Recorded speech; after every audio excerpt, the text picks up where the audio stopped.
আমরা আমাদের এই সাকসেস স্টোরি এপিসোডের মাধ্যমে আমরা প্রচুর এরকম বিজনেসের কথা, প্রচুর এরকম মানুষের কথা যারা বিভিন্ন বিজনেসকে, এবং শুধু বিজনেস নয়, আজ যেই গল্পটা আমরা জানবো সেখানে কিন্তু একদম রুরাল হস্তশিল্প, গ্রামীণ হস্তশিল্প, সেটাকে বিশ্বের দরবারে যিনি পৌঁছেছেন, সেরকমই একটা গল্প, সেরকমই একটা কোম্পানি, সেটা হচ্ছে বাইলু। এবং বাইলুর কর্ণধার বাপ্পাদিত্য বিশ্বাস এই মুহূর্তে রয়েছেন আমাদের সঙ্গে।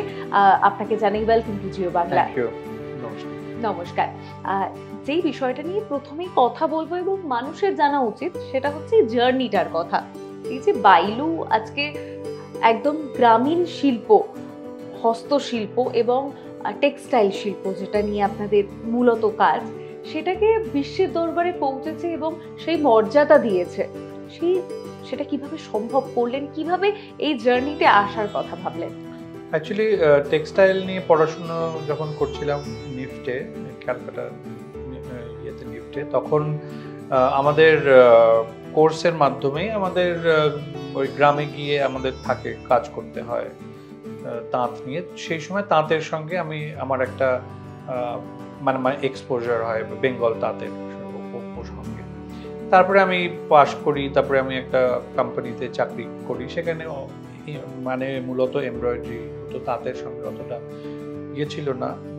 চাকরি করতে করতে আমি একটা অফার পাই ফিলাডেলফিয়া যেতে, ফ্যাব্রিক ওয়ার্কশপের বলে মিউজিয়াম বলে একটা সংস্থা, তার সেখানে বিভিন্ন মানে ওখানকার বেশ নামকরা ফাইবার আর্টিস্ট যারা, তাদের সঙ্গে টেক্সটাইল নিয়ে কাজ করার একটা সৌভাগ্য হয়। এবং সেটা দরুন আমি রিয়েলাইজ করি থাকতে থাকতে যে অ্যাকচুয়ালি আমাদের গ্রামীণ যে হস্তশিল্প বা আমাদের তাঁত শিল্প যেটা আছে, স্পেশালি বেঙ্গল, কারণ আমার এখানেই কাজ, মানে নলেজটা আমার বেঙ্গল বেসড, তো অ্যাকচুয়ালি এগুলোর পোটেনশিয়াল অনেক হাই। এবং আমরা হয়তো জন্মে থেকে ট্রেডিশনালি একটা কাপড়কে দেখে এসেছি এবং তার ফর্মটাকে আমরা তার বাইরে অত ভাবতে পারি না, কারণ আমরা জন্মে থেকেই দেখে এসেছি। বা যারা তাঁত শিল্পী তারাও হয়তো জন্মগত একই কাজ করতে করতে তারা ওটার বাইরে আর ভাবতে পারিনি বলে একই জিনিস তারা হয়তো যুগ যুগান্তর ধরে বানিয়ে আসছে। বাট আমি ওই আর্টিস্টদের সঙ্গে যখন ওই ফাইবার আর্টিস্ট টেক্সটাইল নিয়ে যখন কাজ, এবং তারা না টেক্সটাইলটাকে পুরো মানেটাকেই তারা ভাঙতে থাকে, সেই যে ভাঙা এবং গড়ন তার মধ্যে দিয়ে যেটা ইভলভ করে, ওই প্রসেসটার মধ্যে দিয়ে গিয়েছি বলে তখন আমি অ্যাকচুয়ালি ভিজুয়ালাইজ করতে পারছিলাম যে আমাদের ইন্ডিয়ার বা পশ্চিমবঙ্গের তাঁত শিল্পের কত পোটেনশিয়াল, এবং এটা যে অ্যাকচুয়ালি গ্লোবাল। মানে আমরা হয়তো ভাবি এটা ট্রেডিশনাল শাড়ি, ওটা ট্রেডিশনাল শাড়ি বানায়, প্যাটার্নগুলো ট্রেডিশনাল, বাট অ্যাকচুয়ালি এটা গ্লোবাল। এবং তখন থেকেই নানান ভাবনা চিন্তা, এবং আমি যখন তারপরে আমি ভারতবর্ষে ফিরে আসি, যদি ওখানে আমার কাজ এবং আরও পড়াশোনার আমি স্কোপ পেয়েছিলাম, কিন্তু তখন আমার মনে হয়েছিল যে না, ভারতবর্ষে ফিরে এই কাজটা করতে হবে, মানে ভেতর থেকে একটা দেয়ার ওয়াজ আ কলিং অ্যাকচুয়ালি। এবং আমি ফিরে আসি এবং তারপরে আমি আবার সেই গ্রামে যাই যেখানে আমি স্টুডেন্ট হিসেবে গিয়েছিলাম ফ্রম নিফট, এবং গিয়ে সেই তাঁতিদের সঙ্গে আমি কাজ আরম্ভ করি। এবং তখন ওই সময়টা এতে আমি ধরুন বলছি 99 to 2000, বাংলার তাঁত শিল্প তখন was going through a very bad phase. এবং আমি এরকম গ্রামে গিয়ে দেখেছি যে তাঁত শিল্পীরা যারা যেটা বানাচ্ছে সেটা বাজারে তার আর চাহিদা নেই, বিক্রি হচ্ছে না। এবং তখন তারা নিরুপায় হয়ে, কাজ তো বন্ধই হয়ে গেছে, প্রচুর লোক গ্রামের বাইরে অন্য জায়গায় কাজে চলে যাচ্ছে, অন্য প্রদেশে। এবং তাঁত যেটা অ্যাকচুয়ালি কাঠের একটা স্ট্রাকচার, সেটাকে ওরা ডিসম্যান্টল করে খুলে ওজন দরে কাঠ হিসেবে বিক্রি করে দিয়েছে। তো সেটা দেখে না সামথিং মুভড, আমার মনে হয়েছিল যে এই হাজার হাজার বছর যুগ যুগান্তরের যে নলেজটা যেটা পাস অন হয়, একটা বাবা তার ছেলেকে শেখায় বা মেয়েকে শেখায় এবং সেখান থেকে পাস অন হয়, একটা জেনারেশন যদি কাজের মধ্যে না আসে তাহলে কিন্তু নলেজটাই মানে যে চলে যাবে। কারণ আমাদের এই তাঁত শিল্প তো আর কলেজে শেখায় না, আমরা তো রেগুলার একটা কারিকুলামের মধ্যে গিয়ে শিখি না এটা। তো সেইখান থেকে ভাবনা চিন্তা যে কী করে এটাকে ধরে রাখা যায়, এবং আমার যে এক্সপিরিয়েন্স ফিলাডেলফিয়ায়, সেটাকে তখন আমার আরও মানে মানে মনে হতে আরম্ভ করলো যে এগুলো নিয়ে যদি আমি কাজ করি, আইডিয়াগুলো যদি প্রয়োগ করি, এবং সত্যি সেখান থেকে তাঁত শিল্প যে ঘুরে দাঁড়াতে পারে এটা আমরা সচক্ষে দেখেছি। শুধু নিজের নয়, একটা পুরো প্রজন্ম বা একটা শিল্প, সেই একটা বন্ধ হওয়া প্রজন্ম এবং শিল্প, সেটাকে বাঁচানোর দায়িত্ব আপনারা নিজের। বাঁচানো বলবো না, মানে এটা মনে হয়েছিল যে দেখুন তখন তো আমিও আমার ক্যারিয়ার স্টার্ট করছি, ইট ওয়াজ লাইক গ্রোয়িং টুগেদার। মানে ইনফ্যাক্ট ওদেরকেও বলেছিলাম সেটা যে মানে প্রথম যখন আমি ওদেরকে কাজগুলো আইডিয়াগুলো দিই যে এই আইডিয়া করবো, ওরা তো চমকে যায়, কারণ এই আইডিয়াগুলো এত আউট অফ দ্য বক্স ছিল, ওরা ভাবতে পারছে না যে তাতে কি এগুলো সম্ভব।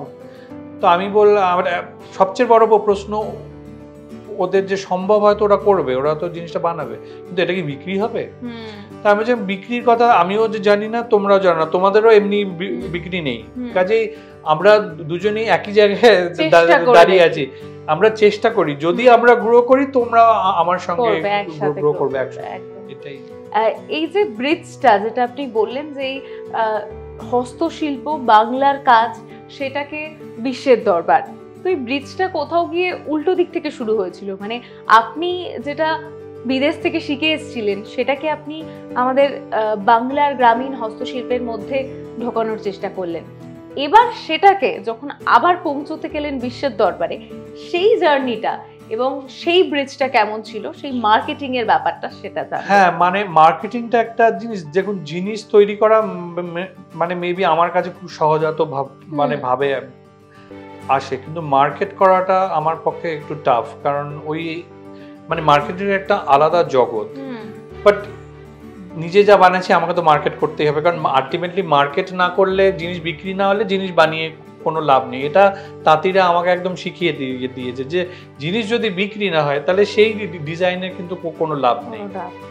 তো বিক্রি করতে গিয়ে অবভিয়াসলি প্রথম দিকে প্রচুর বাধা, ক্লায়েন্ট কে হবে, কে কিনবে। তো লাকিলি আমি বাইরে ছিলাম এবং আমার যে এক্সপোর্ট ফার্মে কাজ করেছি একটা এক্সপোজার ছিল টুয়ার্ডস, কারণ আমরা যে এক্সপোর্ট ফার্মে কাজ করতাম খুবই টপ এন্ড, একদম high end European fashion brand যেরকম আরমানি, কেনজো, এদের জন্য এমব্রয়ডারি করা। তো এই ট্রানজিশনটা না অলরেডি আমার একটা ট্রেনিং ছিল যে ওখানেও তো ইন্ডিয়ান ধরুন গ্রামের এমব্রয়ডারি, সে তার টেকনিকটাকে আমরা তখন আরমানি বা কেনজোর ফ্যাশন ওয়ার্কের জন্য জামাটায়, সেটার তো একটা ট্রান্সফরমেশন হয়েছে। তো এই যে ট্রান্সফরমেশনটা, এটার একটা ট্রেনিং আমার ছিল, কিন্তু মার্কেটিংটার ট্রেনিং কোনো ছিল না, কারণ আমি তো ডিজাইনার হিসেবে কাজ করতাম।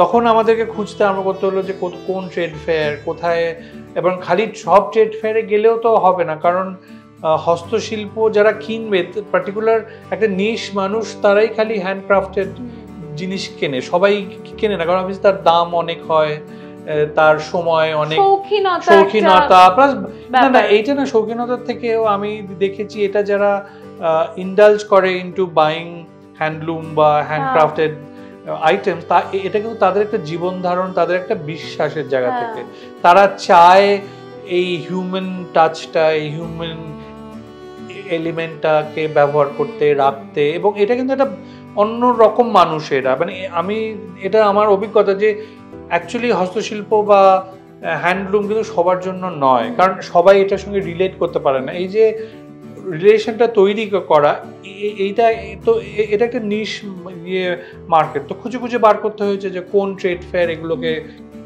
কেটার করে, এবং ইভেনচুয়ালি লাকিলি আমাদের প্রোডাক্ট লাইন এবং আমাদের ডিজাইন কনসেপ্টগুলো এতটাই অন্যরকম এবং ডিফারেন্ট ছিল যে আমাদেরকে অ্যাকচুয়ালি খুব স্ট্রাগল করতে হয়নি। মানে বাজারে যখন নিয়ে গিয়ে আমরা জিনিস নিয়ে দাঁড়িয়েছি তখন বায়াস পেয়েছি এবং তারা কিনেছেন, মানুষ ভালোবাসা দিয়েছে। এটা বাদে আরেকটা জিনিস জানতে ইচ্ছে করছে যে যখন আপনি টেক্সটাইলের বিজনেসে, মানে একটা আপনি স্টেবল জব করছিলেন, এত দামি দামি ব্র্যান্ড, এত নামি দামি ব্র্যান্ড, তাদের সাথে কাজ করছিলেন, এত বড় বড় ফ্যাশন শো, তাদের ড্রেস সেগুলো ডিজাইন করা, তো অবভিয়াসলি সেটা একটা মানে প্রাউডেরও ব্যাপার এবং একটা স্টেবিলিটির ব্যাপার থাকে।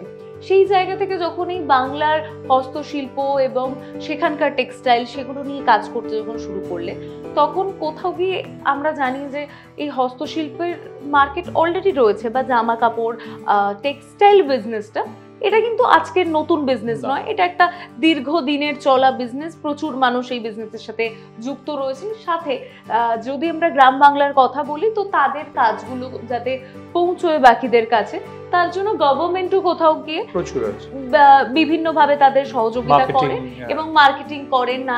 তাদের নানান ব্র্যান্ডস রয়েছে যেগুলো প্রচুর ফেয়ার অর্গানাইজ করেন, যেগুলো কিন্তু মানে ভীষণ নামি দামি এবং মানুষ জানেন তাদেরকে। সেই জায়গায় নিজের পরিচিতিটা যখন গড়ার চেষ্টা করলেন এত ভিড়ের মাঝে, সেই ভিড়ের মাঝে এই বাইলুকে মানুষ খুঁজে পাবে, এই প্রতিষ্ঠানটা, সেই জার্নিটা বা সেই কথাটা যখন ভেবেছিলেন, তখন কি এতটা সহজ ছিল বিষয়টা? আসলে না, কোনোদিন মানে ব্যবসা কি হবে, কত বড় হবে এটা ভাবিনি। বরাবর আমার ড্রাইভটা ছিল হচ্ছে নতুন কিছু একটা করতে হবে, মানে ওইটাই আমার আইডেন্টিটি। কারণ আমরা যখন ডিজাইনিং পড়ি, যে কোনো ফিল্ডে যারাই ডিজাইনিং পড়ে, তাদের কিন্তু ভেতরের একটা ইচ্ছা হয় যে আলটিমেটলি আমি নিজেকে এস্টাবলিশ করব, আমার একটা নিজস্ব লাইন হবে, আমার একটা পার্টিকুলার লুক হবে, এবং সেই তাড়নাতেই কিন্তু আমি দৌড়েছি। এবং আমি অনেস্টলি কোনোদিন ভাবিনি কত বড় ব্যবসা হবে, আদবেও সাকসেসফুল হবে কি হবে না। আমি জাস্ট জিনিস বানিয়েছি বিকজ আমি বানাতে চেয়েছি ওটা। এবং আমার মনে হয়েছে যে বাংলার হস্তশিল্প এত, আপনি যেটা বললেন অলরেডি, কত ব্যবসা এবং সরকারের এত অনেক ব্র্যান্ডস তারা অলরেডি কাজ করছে, তার মধ্যে নিজেকে কি করে করব, তার জন্যই আমি সবসময় ভেবেছি যে নিজের একদম অন্য ধরনের কিছু একটা জিনিস, একটা স্টাইল তৈরি করতে হবে, যার জন্য কাপড় তৈরির থেকে স্টার্ট করেছি। আমি তো এমব্রয়ডারি বা প্রিন্ট এইসব নিয়েও কাজ করতে পারতাম, বা ডিজিটাল প্রিন্টিং, মানে অনেক টেক্সটাইলে তো অনেক অ্যাসপেক্ট আছে।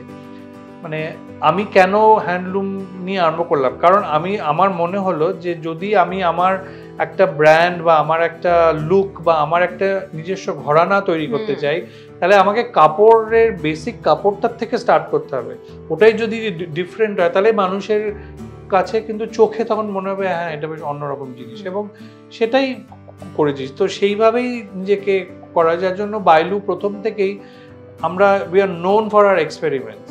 কারণ আমাদের এক্সপেরিমেন্ট করতে করতে করতে করতেই আমরা এগিয়েছি, এবং এত অভিনব সব বিভিন্ন প্রোডাক্টস আমরা মার্কেটে এনেছি যে মানুষ মাঝে মাঝে কিন্তু চমকেই গেছে যে এটাও কি হ্যান্ডলুম। মানে অনেকে প্রশ্ন করেছে এটা কি হ্যান্ডলুম, এটা কি হাতে তৈরি, মানে এই জায়গাতেও আমরা গিয়েছি।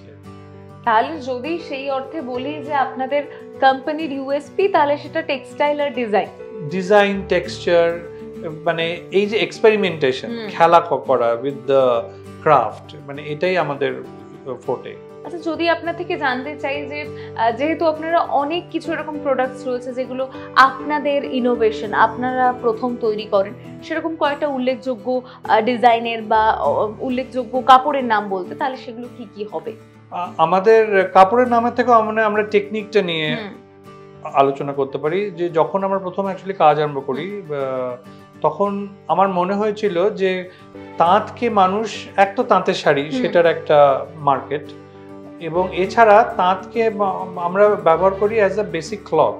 মানে যে কাপড়টা আমরা পেলাম তার উপর একটা ডিজাইনার নিয়ে গিয়ে হয় এমব্রয়ডারি করছে, বা আমাদের ভাষায় আমরা বলি সারফেস এমবেলিশমেন্ট, প্রিন্ট করছে। তো আমার মনে হয়েছিল যে এই সমস্তগুলো যদি তাঁতের মধ্যেই ফিনিশ করা যায়, এবং একবার জিনিসটা তাঁত থেকে বেরোলো, তার উপর আমাকে আর কিছু করতে হবে না, যদি আমি ওই জায়গাটায় তাঁতকে নিয়ে যেতে পারি, তাহলে just mere as a production unit না হয়ে, তাহলে মেবি তাঁত তার একটা আইডেন্টিটি ক্রিয়েট করতে পারবে। তো এই ভাবনা চিন্তা দিয়ে আরম্ভ। তো প্রথমে যেটা আমরা মেবি পাথ ব্রেকিং যদি বলেন আপনি, তাহলে আমরা যেটা আমার ওয়াইফ করেন সেটা হচ্ছে সিকুইন, যেটা চুমকি, যেটা নর্মালি আমরা এমব্রয়ডারি জামা কাপড়েই দেখে থাকি, সেটাকে উইভের মধ্যে আনা, এবং সেটাকে ওখানকার মানে মহিলাদের শেখানো যে কি করে সুতো তৈরি। কারণ তাঁতিদেরকে তো আপনি যাই দেবেন সুতোর ফর্মে দিতে হবে, কারণ ওরা সুতোটাকে বোঝে, সুতো হলে ওরা ওটাকে বুনতে পারবে। তো যাই দেবো সুতোর ফর্মে দিতে হয়, তো সুতো তৈরি করে দেয়া হলো। সেখান থেকে সিকুইন উইভ, মানে ভারতবর্ষের মধ্যে আমরা প্রথম। এবং তারপরে পরবর্তীকালে সিকুইন উইভটাকে নিয়ে যেতে যেতে খালি সুতোর মধ্যে গেঁথে সিকুইন না, পকেটের ভেতর মানে তাঁত বুনতে বুনতে ওরা পকেট তৈরি করছে ইন দ্য ফ্যাব্রিক ইটসেলফ, আর তার ভেতর সিকুইনটাকে ঢুকিয়ে ট্র্যাপ করে দিচ্ছে। তো ইটস লাইক এমবেডেড, মানে সিকুইনটাকে এমবেড করে দিচ্ছে, কাপড়ের ভেতর ঢুকিয়ে দিচ্ছে। তো আমরা তার জন্য ইউনেস্কো সিল অফ এক্সিলেন্স পেয়েছিলাম। এতটাই ইনোভেটিভ ছিল এটা যে we got a seal of excellence for that. তারপরে প্রিন্টিং, আমার মনে হলো প্রিন্টিং কেন আমাকে কাপড় প্রিন্ট করতে হবে, আমি তো সুতো প্রিন্ট করতে হবে। তো সুতোটাকে কাপড়ের মতন টেবিলে বিছিয়ে প্রিন্ট করে সেটাকে উইভ করা। তারপরে যেটা আমার মনে হয় বিগেস্ট আমাদের মানে ইনোভেশন, যেটার জন্য আমরা মানে মার্কেট আমাদেরকে জানতে আরম্ভ করলো, এক তো সিকুইন উইভ, এটা হচ্ছে জামদানি। যে বাংলার যে জামদানি, একটু ডিটেলে টেকনিক্যালি যদি বলতে হয় এখানে, যে আমরা জামদানি বলতে ঢাকাই জামদানি জানি আর টাঙ্গাইল জামদানি জানি। টাঙ্গাইল জামদানি হচ্ছে যখন ঢাকার পার্টিশনের পরে যেসব তাঁতিরা বাংলাদেশ থেকে এসে পশ্চিমবঙ্গে সেটেল করলো, তারা একটা স্টাইল অফ জামদানি আরম্ভ করে, টেকনিকটা ওইটারই, কিন্তু তারা একটু একটা বলতে পারেন একটু কমা ভার্সন অফ ঢাকাই যে জামদানি এখানে স্টার্ট করে। কারণ ঢাকাই জামদানি তো বুনতে অনেক সময় লাগে, খুব ইন্ট্রিকেট ছোট ছোট প্যাটার্ন। তো এদের এত টাকার অভাব, এদেরকে তো তাড়াতাড়ি রোজগার করতে হবে, তার জন্য ওরা একটু সহজ পন্থা নিয়ে একটা জামদানি স্টার্ট করে, যেটাকে টাঙ্গাইল ওই ঢাকাই জামদানিকে নকল করেই হয়, কিন্তু যেহেতু ওটার স্টাইলটা একটু অন্যরকম ছিল বলে ও একটা নতুন স্টাইল ইভলভ করে, যেটার নাম টাঙ্গাইল জামদানি হয়। এবার টাঙ্গাইল জামদানিও হতে হতে একটা সময় কি হলো, টাঙ্গাইল জামদানির আর কাজ নেই। মানে আমরা যখন আরম্ভ করি তখন অ্যাকচুয়ালি টাঙ্গাইল জামদানি মার্কেট খারাপ, কিন্তু ঢাকাই জামদানির মার্কেট ভালো। তো এই টাঙ্গাইল জামদানি নিয়ে আমরা যখন কাজ আরম্ভ করি, তখন তাদের ভেতরে ঢুকে পড়ে যখন আমি টেকনিকটাকে শিখতে আরম্ভ করি তাতে বসে ওদের সঙ্গে, তখন আমি দেখলাম যে এই টেকনিকটাকে নিয়ে কি করা যায়, যে যাতে পরে ওদের স্কিল লেভেলটাও এক থাকলো, কিন্তু একটা এমন জিনিস তৈরি করলাম যেটা ঢাকাই জামদানির কপিও নয়, বাট বাংলার এটা নিজস্ব স্টাইল অফ জামদানি।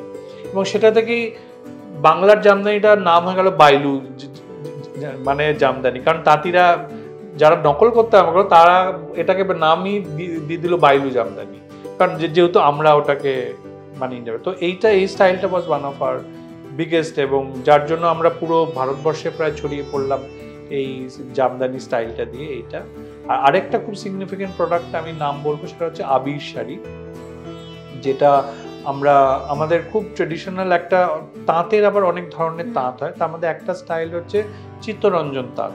চিত্তরঞ্জন তাঁত হচ্ছে খুব মানে সেমি স্কিল্ড তাঁতি যারা, তারা চিত্তরঞ্জন তাঁত নিয়ে কাজ করে, কারণ ওটা খুব কুইক প্রোডাকশন হয়। এবং চিত্তরঞ্জন তাঁতে অ্যাকচুয়ালি প্রথম আপনি যদি আমাদের জেল মিউজিয়ামে যান আলিপুরে, সেখানে দেখবেন সব পুরনো চিত্তরঞ্জন তাঁত আছে। মানে ওই ফ্রিডম ফাইটের সময় চিত্তরঞ্জন তাঁতগুলো এসছিল, যেখানে ওই সত্যগ্রহ মুভমেন্টে যখন গান্ধীজি বললেন যে সব বয়কট করতে হবে, তারা ওই তাঁতে মোটা খদ্দর, যেটা মোটা কাপড়, সেটা বোনা হতো। তো অবভিয়াসলি এখন তো মানে মোটা কাপড়ের আর সেই চাহিদাও নেই বা সেই সিগনিফিকেন্সও আর নেই আমাদের জীবনে। তো ওই মোটা কাপড়ের তাঁতিরা আমাদের কাছে এলো যে আমরা কাজ চাই, আমাদের কাজ নেই, কারণ ওরা তখন ওই খালি ত্রাণে দেওয়ার জন্য সরকার ওদের থেকে কাপড় নিত, এবং সেটা খুবই খারাপ জ্যালজ্যালে কাপড়। তো আমরা ওদেরকে নিয়ে কাজ আরম্ভ করি, এবং ওদের সঙ্গে কাজ করতে করতে আমরা তখন একটা নতুন প্রোডাক্ট লাইন ডেভেলপ করি, তার নাম দিই আমরা আবির। কারণ প্রচুর রং চঙে লাউড ব্রাইট কালার দিয়ে, এবং তাঁতগুলো সেই কাপড়গুলো যদিও হ্যান্ডলুম, সেগুলোর প্রাইসিং ওই সময় আমরা 650 টাকায় বিক্রি করতাম, যাতে হ্যান্ডলুমটা, আমাদের আইডিয়া ছিল হ্যান্ডলুমটা সবার মধ্যে ছড়িয়ে দিতে হবে। মানে কারণ আমার বিশ্বাস যে হ্যান্ডলুমটা has to be used every day in our lifes. মানে এটা নালে একটা মিউজিয়াম পিস, একটা দারুণ জামদানি, ঢাকাই যে জামদানি আমার আলমারিতে আছে, সেটা ফার্স্ট অফ অল মানে কটা লোক পারবে কিনতে, এবং ওই একটা দুটো ভালো পিস যদি খালি বানায় তাহলে এই যে বিশাল সংখ্যক তাঁতি সবাই তো বাঁচবে না। তো এই জন্য আমাদের ভাবনা হচ্ছে বিভিন্ন স্তরের জিনিস তৈরি যাতে পরে সব রকম লোক হ্যান্ডলুমকে ব্যবহার করতে পারে অন এভরিডে বেসিস। তো এইটার থেকে এই এবং এই প্রোডাক্টটা ভীষণই নাম করলো এবং আমাদের স্টোরে বাইলুম যেটা আমাদের স্টোর সেখানে এখনো লোকে একটা ঘর ডেডিকেট করা আছে জাস্ট ফর আবির, কারণ কিছু সংখ্যক লোক যারা আবির খুঁজতেই মানে খালি আসে। আচ্ছা, এই যে বিষয়টা আপনি বললেন যে ডেইলি যাতে ব্যবহার করা যায় হ্যান্ডলুম শাড়ি, সেই ক্ষেত্রে এই বিষয়টা সত্যিই হয় যে হ্যান্ডলুম শাড়ি যেহেতু মানে মানুষ নিজের হাত দিয়ে তৈরি করে, সেটা একটা সময় সাপেক্ষ এবং সাথে প্রোডাকশনও অনেক কম রাদার দেন মেশিন প্রোডাকশনের থেকে। তো সেই ক্ষেত্রে দামটা অবভিয়াসলি মেশিন প্রোডাক্টের থেকে বেশি হয়ে থাকে। তো সেই জায়গায় মার্কেটে প্রাইস নিয়ে কখনো সমস্যায় পড়তে হয়নি, বা সেই প্রাইসটা আপনারা কি রাখেন বা কি নির্ধারণ করে থাকেন? দেখুন, এই যেরকম বললাম যে বিভিন্ন স্তরের বিভিন্ন ক্যাটাগরির প্রাইসিং হয়, যে সময় যতটা লাগবে সেই অনুযায়ী, কারণ তাঁতিকে তো আমাকে তার সময় মতন ভাবেই তাকে মজুরি বা তার যেটা চার্জ সেটা আমাকে দিতে হবে। মেটেরিয়াল কস্টের থেকেও মজুরিটাই বেশি হয়, কারণ মানে যেহেতু হাতে সমস্ত তৈরি হয়। কিন্তু আমরা সবসময় চেষ্টা করি এই যেরকম আবির শাড়িটা এখন অবভিয়াসলি কটনের দামটা বেড়ে গিয়ে 650 টাকায় বিক্রি করতে হয়, বাট 850 টাকায় বিক্রি করতে পারি। তো হ্যাঁ, হয়তো সব স্তরের মানুষ এসে 850 টাকা দিয়ে একটা শাড়ি কিনতে পারবে না, বাট অনেক লোকেই হয়তো 850 টাকা দিয়ে শাড়ি কিনতে পারে। তো যেরকম 850 টাকার শাড়িও আছে, আবার 1200 টাকার শাড়িও আছে, 5000 টাকার শাড়ি আছে, 30,000 টাকারও শাড়ি আছে। তো আপনি কি চাইছেন সেই অনুযায়ী আমরা ওটাই বাইলুমের থ্রু দিয়ে অফার করতে ট্রাই করি, যে কারণ আমার মনে হয় হ্যান্ডলুমটা সবার জন্য হতে হবে। খালি একটা এলিটিস্ট কমিউনিটির জন্য যদি খালি হ্যান্ডলুম হয়ে যায় তাহলে হ্যান্ডলুম হয়তো একটা সীমিত সংখ্যা বাঁচবে, কিন্তু এই নিজেকার হ্যান্ডলুমটা না প্রোডাক্টের থেকেও আমার যেটা মনে হয় যে হ্যান্ডলুম একটা তাঁতিদেরও জীবন ধারণ, মানে তাদের লাইফস্টাইল এবং তাদের ওটাই বেঁচে থাকার সম্বল। তো আমাদের মতন দেশে যেখানে চাকরিটা তো খুব সহজে অ্যাভেলেবল নয়, কিন্তু তারা তো চাকরি চাইছে না, তারা তো তাদের গ্রামে বসে তাদের মতন করে তাঁত বুনে সে রোজগার করে খেটে খাচ্ছে। তো সেইটাকে যদি আমরা ধরে রাখতে পারি তো এর থেকে ফ্যান্টাস্টিক জিনিস তো আর কিছু হতে পারে না, যে আমি একটা সুন্দর কাপড়ও পরছি এবং আমার কাপড়টা কেনবার জন্য একটা তাঁতের ফ্যামিলি সেও বাঁচছে। তো এই যে বিউটিফুল যে একটা কানেকশন, এইটা আমার মনে হয় যদি আমরা বায়ারদের কাছে তুলে ধরতে পারি তখন ম্যাক্সিমাম বায়াররাই কানেক্ট করে, কারণ তারাও চায় যদি আমি 1 টাকা খরচ করি সেটা যেন একটা প্রপার জায়গায় যায়, একটা পারপাসে যায়। এই যে টেক্সটাইল ইন্ডাস্ট্রি, কিংবা যেহেতু আপনি বললেন যে আপনার স্পেশালাইজেশনটা হচ্ছে ডিজাইন, তো ডিজাইন কপি করা স্পেশালি টেক্সটাইলের ক্ষেত্রে খুবই সহজ একটা বিষয় এবং সেটা হয়েও থাকে। তাই প্রচুর ডিজাইনার্সরা রয়েছেন যারা নিজেদের ডিজাইন মানুষের সামনে আনতে প্রচন্ড ভয় পান, কারণ কিন্তু সেটা একটা সময় অবধি যখন তারা কাজ করছেন তখন তারা সেটা হাইট রাখলেন, লোকজনের থেকে সমাজের থেকে লুকিয়ে রাখলেন, সম্ভব। কিন্তু একবার সেটা মার্কেটে বেরিয়ে গেলে তো আর সেটা সম্ভব না, সেটা সবার কাছে পৌঁছে যাচ্ছে। তাই যারা কেনার পছন্দ করছে তারা যেরকম কিনছে, সেরকম যারা কম্পিটিটর, যারা সেটা কপি করতে চান তারাও সেই ম্যাটেরিয়ালটা নিচ্ছেন, দিয়ে সেটা কপি করছেন। সেই যে সমস্যাটা, সেটার সম্মুখীন যখন হতে হয় তখন কিভাবে রিয়্যাক্ট করেন, আর সেটা যখন হয় তখন আপনি কিভাবে সেটাকে সামাল দেন? দেখুন, প্রথম দিকে আমার মনে হয় আমরা সবচেয়ে বড় বিগেস্ট হয়তো প্লেজারাইজড হয়েছি, কারণ যেহেতু আইডিয়াগুলো অতটাই ইনোভেটিভ ছিল এবং নতুন ছিল এবং তাঁতিরাও দেখছো যে এটা খুব একটা শক্ত নয়, মানে আমাদের যা আছে সেটা দিয়েই এটা হচ্ছে, কাজে নকল করাটা ওদের কাছে কোনো ব্যাপারই ছিল না। কারণ আমি তো ওদেরকে বরাবরই এটা এখনো যে আমি নতুন কিছু শেখাই না, কিন্তু ওদের ক্রাফটটাকে নিয়ে আমি তো তারপরে যখন জিনিসটা হয় ওরা অবাক হয়, কিন্তু ওরা মনে করে এটা তো আরেক মানে পাশের তাঁতি ভাবে এটা তো আমিও পারবো করতে, কিন্তু ওই ইনোভেশনটার মধ্যে তো ওরা যায় না, বাট এটা আমরা প্রচুর আমাদের নকল হয়, এখনো হয়, এবং লোকে বলে যে it is the best compliment. কিন্তু প্রথম দিকে যখন নকল হতো খুবই খারাপ লাগতো অনেস্টলি, এবং ভয়ও হতো যে আমার ব্যবসাটা হয়তো খারাপ হয়ে যাবে বিকজ অফ নকল। কিন্তু ওভার দ্য ইয়ার্স আমি দেখলাম ব্যবসা আমার খারাপ তো হলো না, উল্টে যারা নকল করলো তারা এত আমার নামটা প্রচার করলো যে অতটা বোধহয় প্রচার আমিও করতে পারতাম না। এবং পরবর্তীকালে মানে এখন আমি বলছি আমার ধরুন প্রায় 20-25 বছর হয়ে গেছে আমি এই এদেরকে নিয়ে এদের সঙ্গেই কাজ করছি। আমার এখন যেটা মনে হয় যে এখন আমার আসলে খারাপ লাগে, কারণ আমার মনে হয় যে কমিউনিটিটার সঙ্গে আমি বড় হয়েছি বা যে কমিউনিটিটার কাজ তাদের স্কিল আমাকে আমার আইডেন্টিটি দিয়েছে, আমার ব্যবসার এটা দিয়েছে, আমার ব্র্যান্ড আইডেন্টিটি, এটা মেবি আমার একটা contribution back to the community. হ্যাঁ, তো ওইটা maybe that is how I deal with. এক সত্যি অনেস্ট ভেতর থেকে আর খারাপ লাগে, কারণ আমার মনে হয় যে ক্রস রোডে দাঁড়িয়ে আমরা কাজটা আরম্ভ করেছিলাম যে সময়, সেই সময় তো সত্যি ওরা দিশেহারা হয়ে গিয়েছিল যে কি বানাবো, কি বানালে বিক্রি হবে। মেবি আমাদের কাজটা ওদেরকে একটা আলোর পথ দেখিয়েছিল যে এইভাবে যদি এক্সপেরিমেন্ট করা হয়, এইভাবে যদি ডিজাইন করা হয়, এইভাবে যদি মানে কোথাও কি আপনার মাথা আর ওদের শ্রম দুটো একসাথে, হ্যাঁ, তো যার জন্য আমি এটাকে এখন কমপ্লিমেন্ট হিসেবে সত্যিই নিই যে এটা একটা লাইফ টাইমে কটা মানুষ দেখে যেতে পারে যে তার কাজ একটা কমিউনিটি থেকে এরমভাবে ইম্প্যাক্ট ফেলেছে, বা একটা নিজস্ব ঘরানা। মানে বাইলু শাড়ি বললে এখন আমার সঙ্গে এরকমও অভিজ্ঞতা যে পার্ক স্ট্রিটে আমি গিয়েছিলাম আমার কাজিনের সঙ্গে, ওর কিছু শাড়ি গিয়ে কেনার ছিল। আমরা তো খুব লোকই, আমাদেরকে আমার কাজ লোকে জানে, বাট আমাকে জানে না সে অর্থে। তো पार्क स्ट्रीट दुकाने भद्रलोक बोलছে আমাকেই বলছে যে এক নয়া টাইপ का साड़ी आया है, বাইলু শাড়ি देखना है। তো আমার খুব মানে মজা লাগলো। আমি ভাবলাম যে সত্যি তাহলে আমার কাজটা স্প্রেড করে গেছে বিয়ন্ড মি। আর নিফটে যখন আমরা পড়তাম টেক্সটাইল, তখন আমাদের একটা খুব সুন্দর জিনিস ওরা শেখাতো এবং ট্রেনিং দিয়ে দিত, সেটা হচ্ছে ডিজাইন। তুমি যখন পড়ছো, একবার যখন ডিজাইনটা তোমার হাত দিয়ে বেরিয়ে বাজারে চলে গেল, তখন it's no more years, it takes its own life. আর যারা কপি করছে তারা তো অলরেডি ক্রেডিট দিয়েই দিচ্ছে, তাই আর কপিরাইট ক্লেম করার জায়গা নেই, কারণ সবাই বাইলু শাড়ি বলেই পরিচিতি পাচ্ছে।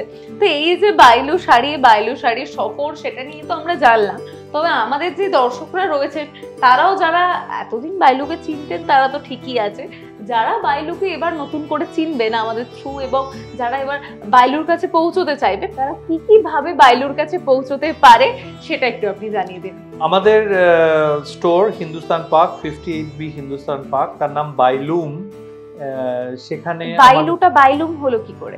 বাইলুম হলো, আমরা 2003 সালে বাইলু আরম্ভ হয়, এবং তারপর দীর্ঘদিন আমরা অ্যাকচুয়ালি ডোমেস্টিকে খুব একটা কাজ করতাম না, আমরা এক্সপোর্টেই কাজ করতাম। 2005 থেকে আমরা ডোমেস্টিকে আস্তে আস্তে আরম্ভ করি। শাড়িটা অনেক পরবর্তীকালে আসে, এবং বাইলুম যাদের, মানে বাইলুম বাড়িটা যার, মালবিকা ব্যানার্জি আর জিৎ ব্যানার্জি,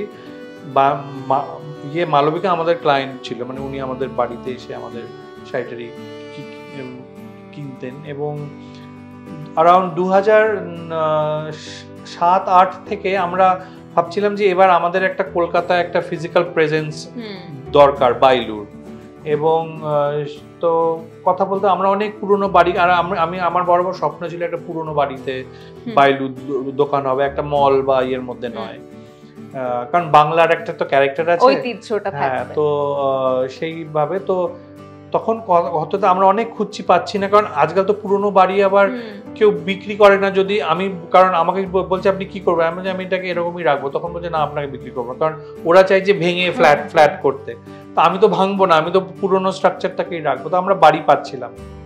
তখন ইভেনচুয়ালি মালবিকা একদিন এসেছিল আমাদের বাড়িতে, কথা হতো। মালবিকা বললো আমাদের একটা পুরনো বাড়ি হিন্দুস্তান পার্কে আছে, তোমরা যদি কিছু করতে চাও তাহলে we can do something together. তো ওই থেকেই বাইলুম হয়। তো বাইলুমে আমরা আমাদের সমস্ত প্রোডাক্ট আপনারা পাবেন। আর অনলাইন আমাদের একটা সাইট আছে www.byloom.co.in, সেখানে আমাদের সমস্ত প্রোডাক্ট পাওয়া যায়। আপনার জার্নিটা খুব সুন্দর, আর সাথে একার নয়, যেহেতু এতজনকে সঙ্গে নিয়ে যাওয়ার জার্নি, তাই অবশ্যই সেটা আরো সুন্দর হয়ে উঠেছে। থ্যাংক ইউ সো মাচ আপনাকে আমাদের এতটা সময় দেওয়ার জন্য। আশা করি আমাদের দর্শকদেরও আপনার এই গল্প প্রচন্ডভাবে ইন্সপায়ার করেছে আর ভালো লেগেছে। সাথে আপনার শাড়ি কেমন লেগেছে সেটা তো তারা জানাবেই আমাদের কমেন্ট বক্সে। আর যারা এখনো শাড়ির ব্যাপারে জানেন না তারা পৌঁছে যাবেন এবং তারাও দেখে নেবেন আপনার শাড়িটা। আর আমাদের ভিডিওটা কেমন লেগেছে সেটা জানাতে ভুলবেন না আমাদের কমেন্ট বক্সে। ভালো লেগে থাকলে লাইক শেয়ার কমেন্ট করতে ভুলবেন না। আর এরকম নতুন নতুন ভিডিও দেখার জন্য অবশ্যই নজর রাখবেন জিও বাংলায়। ধন্যবাদ। নমস্কার।